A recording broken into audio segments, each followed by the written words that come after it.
আল্লাহ বলে, বান্দা আমি আর কি নাজিল করিলে, আর কোন কিতাব পাঠাইলে, আর কোন রসুল পাঠাইলে ইউমিনুন তুমি ইমানদার হইতা, সেজদা করতা, আর কেমনে বললে আর কোন নবী পাঠাই? বলো ভাই, এখানে যারা নামাজ পড়ো না তোমরা কও ভাই,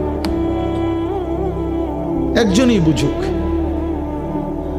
নবী সাল্লাল্লাহু আলাইহি সাল্লাম জিজ্ঞেস করবে হাসরের ময়দানে, উম্মত 23টা বছরে আমি কি পরিমাণ কাঁদছি জানো না?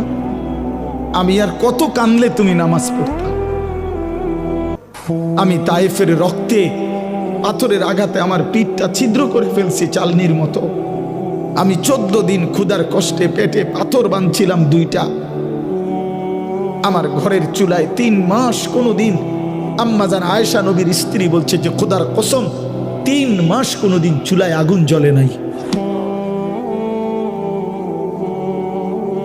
দান দান শহীদ করে রক্তে জর্জরিত হলাম, কোনোদিন ঠিক মতো খাইলাম না, সারা রাত উম্মতের জন্য কাঁদলাম।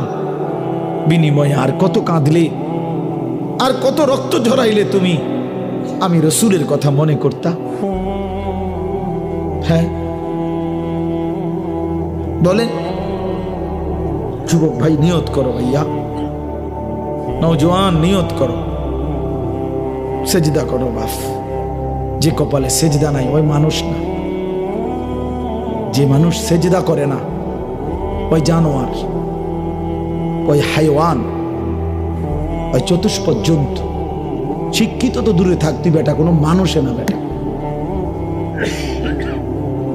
সেজদাবিহীন মানুষ হয় না।